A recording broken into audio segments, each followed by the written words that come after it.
वफाकी काबीना ने भारत से चीनी और कपास मंगवाने की तजवीज़ मुस्तरद कर दी। वज़ीर आज़म की ज़ेर सदारत इजलास में ACC के फैसलों का जायजा। ब्रॉडशीट इंक्वायरी कमीशन की रिपोर्ट पब्लिक करने का फैसला।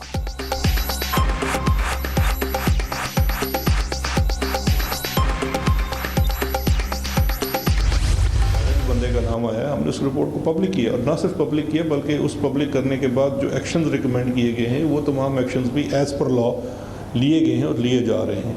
तो अगर उनके ऊपर जो FIRs भी हुई हैं उनका भी मैंने देखा था, कल वर्जन आया था। अब उन FIRs के ऊपर ठीक है उनका वर्जन है, FIR इज़ इन्वेस्टिगेशन हो रही है। इन्वेस्टिगेशन के बाद चालान दाखिल होता है, उसके ऊपर अदालत ने एडजुडिकेट करना है। लेकिन ये पूरा प्रोसेस एज़ पर लॉ चलेगा, ना ही कोई फेवरेट है और ना ही कोई टारगेट होगा। जहांगीर तरीन के खिलाफ केस कानून के मुताबिक चलेगा। कोई पसंदीदा नहीं, अपने बंदे का नाम आया, फिर भी शुगर इंक्वायरी रिपोर्ट मंजरेआम पर लाई गई।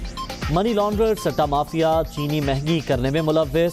कीमतें बढ़ने पर हुकूमत ने कार्रवाई का फैसला किया। 464 साथी बैंक अकाउंट्स में 106 अरब की ट्रांजैक्शन का पता चला।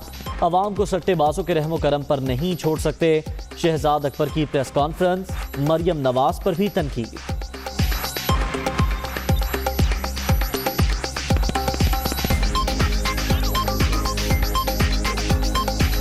खामोशी की जो वजह है वो ये भी है कि मरियम साहिबा ने जिस अपनी मैं समझता हूँ इनएक्सपीरियंस होने की वजह से एक PDM का सत्यानाश किया है पूरे का, उसकी वजह से शायद नून लीग के अंदर जो बाकी लीडरशिप है उन्होंने कुछ रिजर्वेशन का इजहार किया हो, जो कि उनको करना भी चाहिए, उनका जमहूरी हक है। क्योंकि अनाड़ी के हाथ में जब गाड़ी आ जाती है तो फिर उसका तो सत्यानाश ही होता है। जहांगीर तरीन की शुगर मिल्स के जरिए मनी लॉन्ड्रिंग का मुकदमा। बैंकी कोर्ट ने JDW के अहदेदार राना नसीम की अबूरी जमानत मंजूर कर ली। 50-50 हज़ार रुपए के मचल के जमा कराने का हुक्म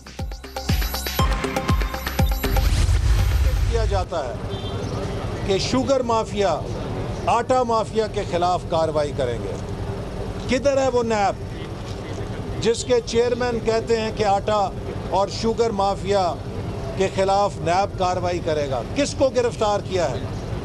FIA ने केस बना दिए हैं हमारे खिलाफ। तो एक अखबारी कोई चीथड़ा जो था, कोई एक तीसरे दर्जे का जो अखबारी चीथड़ा होता था, उसमें एक फर्जी खबर छपवा के तो हमें गिरफ्तार कर लिया जाता था। बताया जाए नैब ने आटा चीनी माफिया के 21 जिम्मेदार को गिरफ्तार किया। सिर्फ नून लीग के खिलाफ इंतकामी कार्रवाइयाँ जारी। हुकूमत के पास माशी टीम है ना प्लान। 3 साल बाद भी वजीर खजाना तलाश किया जा रहा है। नाअहल हुक्मरानों से जान छुड़ाना नागुज़ीर हो चुका। एहसन इकबाल। पंजाब ने अपने रिसोर्सेज से हम इंशाअल्लाह 10 लाख से ज़्यादा जो डोजेज़ हैं वो हम खुद लेंगे, जिसके ऊपर हमने 1.5 अरब रुपया मुख्तस कर दिया है। तो इंशाअल्लाह वो भी आएगी और हमें वफाकी हुकूमत की भी मदद है और वहाँ से भी हमें वैक्सीन की फराहमी का यकीनी बनाने के लिए भी हमने रिक्वेस्ट किया, इंशाअल्लाह वो भी रहेगी। वज़ीर आला पंजाब ने कोरोना वैक्सीन की खरीदारी की मंजूरी दे दी। 1.5 अरब रुपए मुख्तस। 7 शहरों में मुस्बत केसेस की शरह 12% से ज़्यादा। मौजूदा सूरत हाल में सिस्टम पर दबाव बढ़ रहा है। नए वैक्सीनेशन सेंटर बना रहे हैं उस्मान बुस्तार।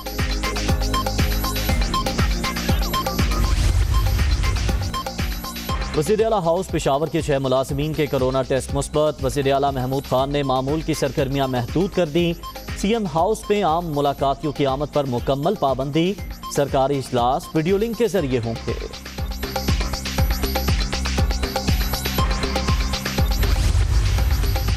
कोरोना वैक्सीन की मजीद 5 लाख खुराकें आज पाकिस्तान पहुंचेंगी। वैक्सीन से मुकम्मल इस्तेफादा किया जाएगा।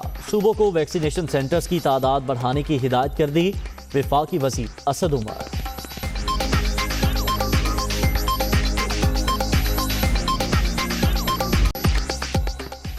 कोरोना की सफाकियत एक और भारी दिन। मजीद 98 अफराद जान से गए। अब तक 14,530 अमवात। 24 घंटे में 4,974 नए मरीज। मोहलिक वायरस से 6,72,931 शहरी मुतासर। 53,127 एक्टिव केसेस। कोरोना का जोर, सिंध में शादी हॉल 6 अप्रैल से मुकम्मल बंद करने का फैसला। सुबह 6 बजे से रात 8 बजे तक कारोबार की इजाज़त। पार्क्स भी बंद, रेस्टोरेंट के अंदर खाने पर पाबंदी आयद। पब्लिक ट्रांसपोर्ट में 50% मुसाफिर सवार कराने की हिदायत। नई पाबंदियों का 11 अप्रैल तक इत्तला।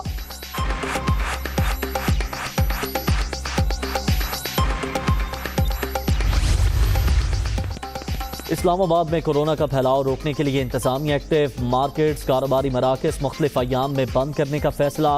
2 रोज़ा बंदिश जुमेरात, जुम्मा, हफ्ता और इतवार के अय्याम में होगी। नोटिफिकेशन जारी।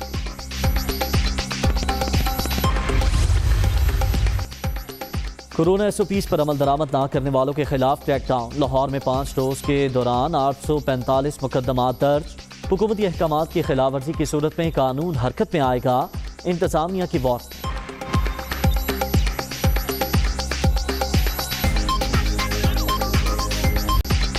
NA-75 डस्का में दोबारा ज़िमनी इलेक्शन के खिलाफ दरख्वास्त। इलेक्शन कमीशन ने तहकीकाती रिपोर्ट सुप्रीम कोर्ट में पेश कर दी। पूरे हल्के में दोबारा पोलिंग का हुक्म बरकरार रखा जाएगा। लीगी उम्मीदवार के वकील सलमान अकरम राजा के दलाइल मुकम्मल, समाअत कल तक मुलतवी।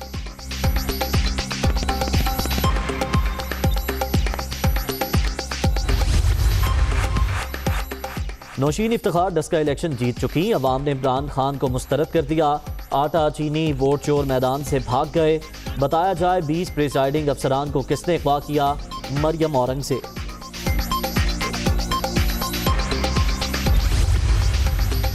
आमदन से जायद असासे बनाने का केस। लाहौर हाई कोर्ट से राना सनाउल्लाह की उबूरी जमानत में पीर तक तौसी। हुकूमती टोले का इलाज शुरू हो चुका।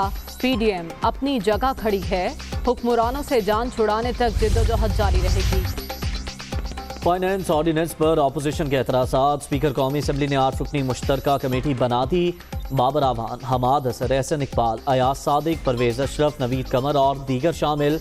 कमेटी का पहला बासाब्ता इजलास कल पार्लियामेंट हाउस में शेड्यूल।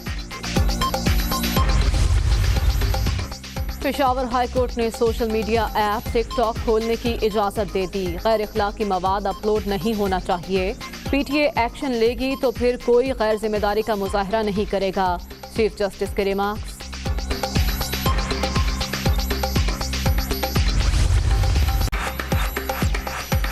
अस्सलामुअलैकुम। दुनिया न्यूज़ के साथ मैं हूँ ज़ैर अब्दुल सत्तार और मैं हूँ मरियम ज़ीशान। हेडलाइंस आपने जानी, खबरों की तफसीलात इस ब्रेक के बाद। बुलेटिन के आगाज में अहम खबर देंगे आपको। वफाकी काबीना ने भारत से चीनी और कपास मंगवाने की तजवीज़ मुस्तरद कर दी। वज़ीर-ए-आज़म की ज़ेर सदारत इजलास में ECC के फैसलों का जायजा लिया गया। इजलास में कोरोना वैक्सीन की कीमत के हवाले से भी बातचीत की गई। मज़ीद तफसीलात जान लेंगे। उमर जट हमारे साथ मौजूद हैं। उमर, बताइएगा इजलास में मज़ीद क्या कुछ हुआ? जी, ये वज़ीर-ए-आज़म इमरान खान का कोरोना से सेहतयाब होने के बाद पहला काबीना का इजलास है और बनी गाला में वीडियो लिंक के जरिए आज वज़ीर-ए-आज़म इमरान खान ने ये इजलास की सदारत की, जिसमें गुज़श्ता रोज जो ECC में किए गए फैसले थे उन पर बातचीत की गई और जो ECC ने कॉटन और चीनी भारत से मंगवाने की तजवीज़ दी थी वो वफाकी काबीना ने मुस्तरद कर दी है। और क्योंकि ECC एक फोरम है जो कमर्शलाइज तरीके से चीज़ों की खरीदारी और उनकी ज़रूरत के हिसाब से फैसले करता है, ताहम जो अल्टीमेट फैसला है वो काबीना का है और काबीना ने भारत से कॉटन और चीनी मंगवाने का जो तजवीज़ थी ECC की उसे मुस्तरद करते हुए ये समरी वापस कर दी है। इसके अलावा इजलास में आज वज़ीर-ए-आज़म जो कोरोना की तीसरी लहर है उसके हवाले से भी ब्रीफिंग दी गई और काबीना अरकान को जो कोरोना के बढ़ते हुए केसेज है उस पर बताया गया। इसके अलावा ब्रॉडशीट के हवाले से काबीना ने फैसला किया है कि ब्रॉडशीट तहकीकाती रिपोर्ट को पब्लिक किया जाए, क्योंकि आज वज़ीर-ए-आज़म इमरान खान को ये रिपोर्ट गुज़श्ता हफ्ते भेजी गई थी और उसके बाद वज़ीर-ए-आज़म इमरान खान ने इस रिपोर्ट को काबीना में पेश करने की हिदायत की थी और अब फैसला ये किया गया है कि ब्रॉडशीट के हवाले से जो रिपोर्ट है तहकीकाती रिपोर्ट वो पब्लिक की जाए।